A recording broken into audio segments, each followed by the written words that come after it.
Merci de nous choisir pour vous informer et bienvenue dans cette édition d'information dont voici le sommaire. L'ex-président malien Amadou Toumani Touré a tiré sa révérence dans la nuit du lundi 9 à mardi 10 novembre 2020. En Turquie, vous aurez les réactions des ressortissants maliens vivant à Conakry dans ce journal. Et puis, le corps médical peut désormais se frotter les mains. Un nouveau vaccin contre la pandémie Covid-19 a été découvert. Les Échos, c'est dans cette édition d'information. Nous ouvrons cette édition d'information par cette triste nouvelle. L'ancien président malien Amadou Toumani Touré, qui a dirigé le pays de 2002 à 2012 avant d'être renversé par un coup d'État militaire, est mort dans la nuit du lundi 9 au mardi 10 novembre en Turquie à l'âge de 72 ans. Attristés par cette nouvelle, des ressortissants maliens en Guinée expriment leurs condoléances. Touré n'est plus depuis hier 2 heures. Vraiment, le président Amadou Toumani Touré était un baobab pour le Mali. Les Maliens doivent l'implorer. Le développement du Mali, si c'est à 100% aujourd'hui, les 70%, le général a fait ça. On est tous. Après la proclamation des résultats définitifs par la Cour constitutionnelle, samedi 7 novembre 2020, le président de l'Union des forces démocratiques de Guinée a rejeté en bloc les résultats de l'institution. Cellou Dalein Diallo et l'ANAD appellent ses militants à défendre par tous les moyens légaux sa victoire légalement acquise. Monsieur Alpha Condé, candidat du RPG Arc-en-Ciel, a recueilli 2 438 815 voix, soit 59,5%, 50%, supérieur à la majorité requise, qu'il convient donc de le proclamer élu dès le premier tour président de la République de Guinée au terme du scrutin du 18 octobre 2020. Cette publication des résultats définitifs de la présidentielle en Guinée par la Cour constitutionnelle, confirmant la victoire d'Alpha Condé dès le premier tour, n'est pas resté indifférent. Le président du principal parti de l'opposition, UFDG, n'a pas manqué d'exprimer son opposition dès après la proclamation des résultats. En déclarant Alpha Condé vainqueur de cette élection, les membres de cette haute juridiction de notre pays ont préféré se mettre au service d'un homme et de ses ambitions, plutôt que de respecter leur serment et de défendre le droit et la vérité des urnes. Mes chers compatriotes, l'UFDG et l'ANAD ont mené une campagne exemplaire et ont travaillé pour réunir les preuves irréfutables de notre victoire à cette élection. En tant que républicains, nous avons fait recours à la Cour constitutionnelle en espérant qu'un sursaut patriotique aurait permis à ses membres de statuer en toute indépendance et de dire le droit. Malheureusement, ça n'a pas été le cas. Déclaré lors d'un point de presse, Cellou Dalein Diallo est revenu sur les cas de mort depuis le début des manifestations du FNDC. À cette occasion, il a été aussi plus catégorique.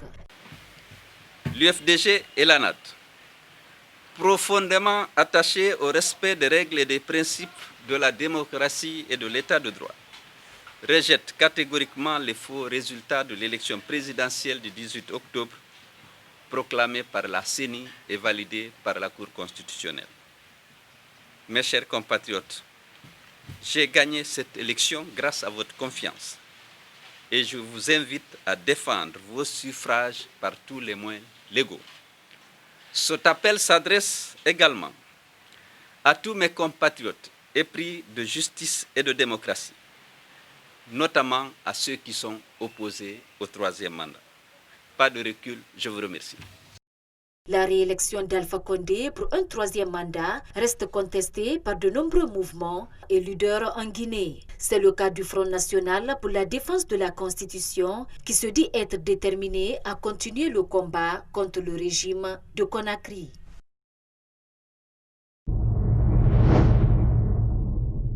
Contrairement au président de l'UFDG, Dansa Kourouma, président du CNOX, s'est réjoui des résultats proclamés par la Cour constitutionnelle.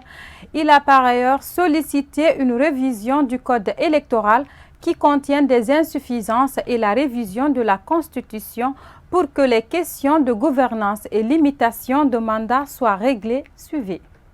Je félicite le peuple guinéen pour la participation massive dans la sérénité et dans le calme dans ce scrutin du 18 octobre 2020. Participation qui a déjoué tous les pronostics par rapport à la violence le jour du scrutin. Je rappelle aux candidats, au peuple de Guinée, notamment les électeurs, que la Cour constitutionnelle reste et demeure la seule juridiction compétente pour connaître et juger le contentieux électoral. À ce titre, ces décisions ne peuvent faire l'objet de recours et d'appel. Je m'adresse cette fois-ci aux candidats qui ont perdu cette élection.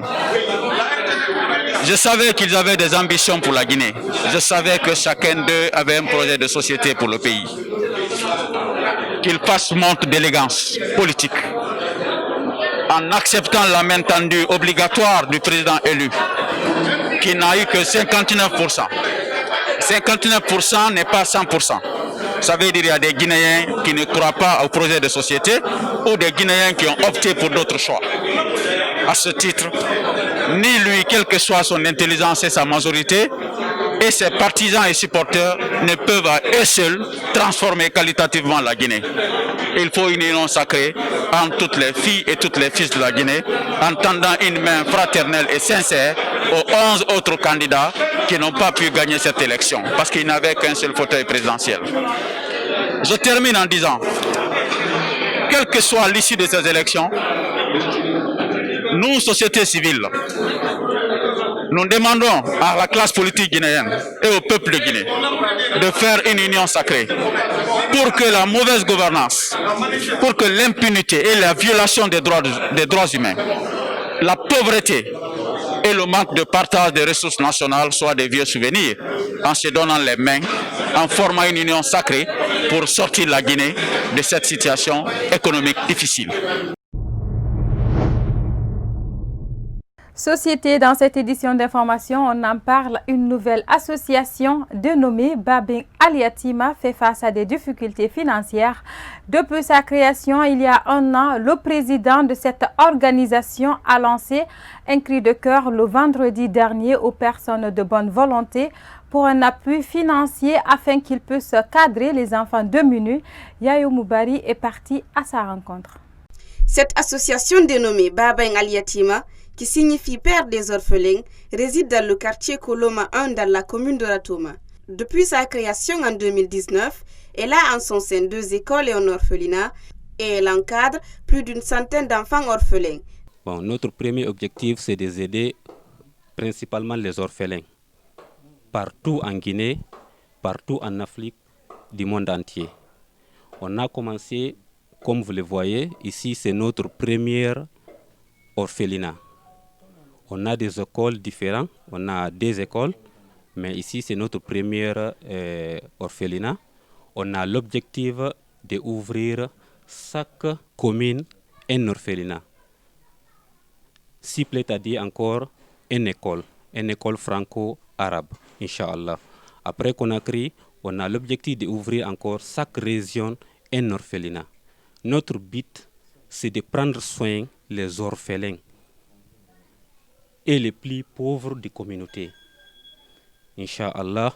Depuis sa création, cette association évolue à fonds propres et elle est appuyée par des personnes de bonne volonté. À cette occasion, elle sollicite l'implication du gouvernement pour l'épanouissement de son orphelinat.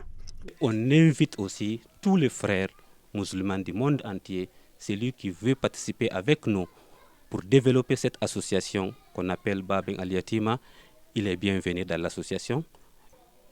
l'aide au niveau du gouvernement, au niveau des citoyens, chacun a sa part, chacun doit faire sa part.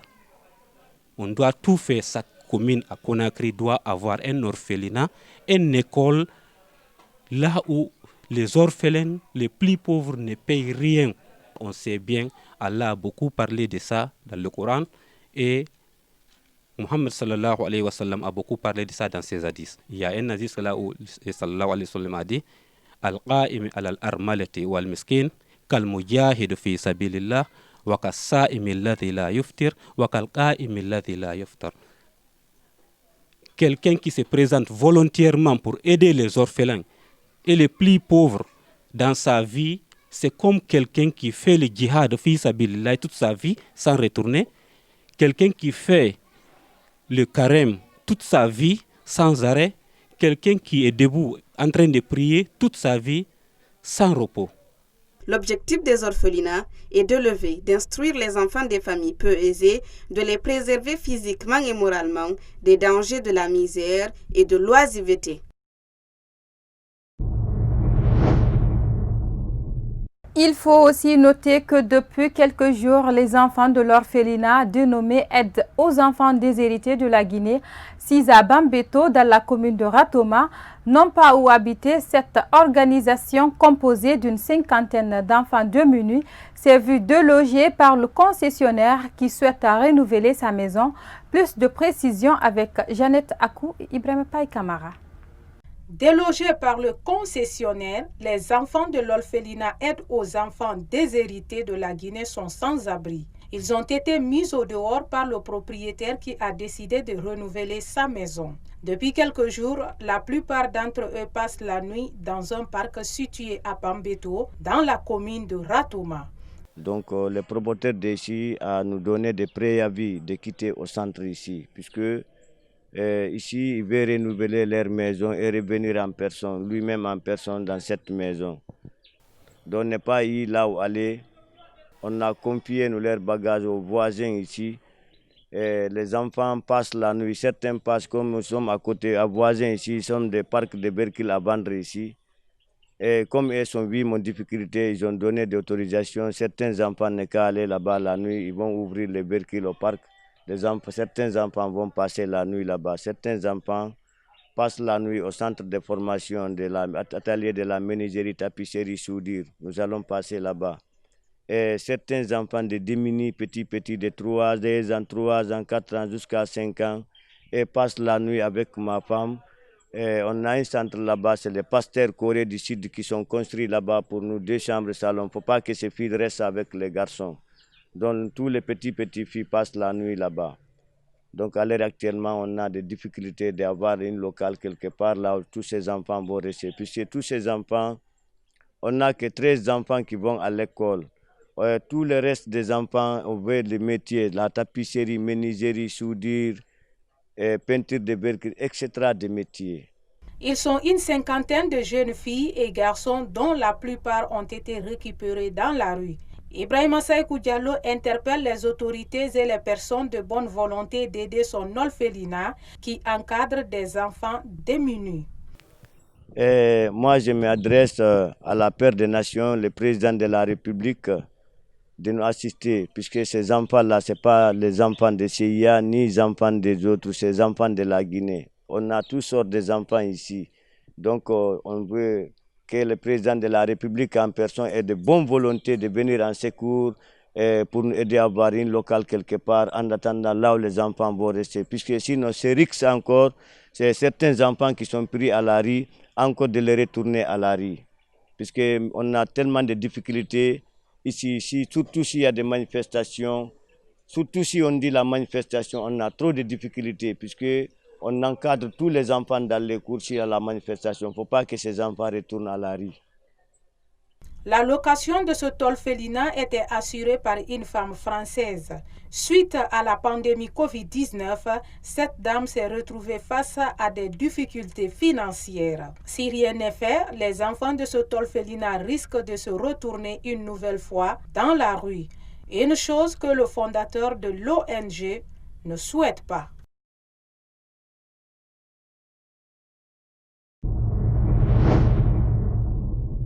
Je vous le disais à l'entame, le monde médical peut enfin se frotter les mains. Après plusieurs mois de recherche, les scientifiques ont enfin trouvé un vaccin contre la pandémie Covid-19. D'après la première expérience, ce vaccin aurait 90% de chances de guérison des malades du coronavirus.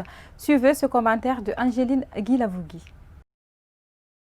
Le premier vaccin efficace contre le coronavirus peut empêcher plus de 90% des personnes victimes de la COVID-19 selon des résultats préliminaires. 2 doses à 3 semaines d'intervalle sont nécessaires.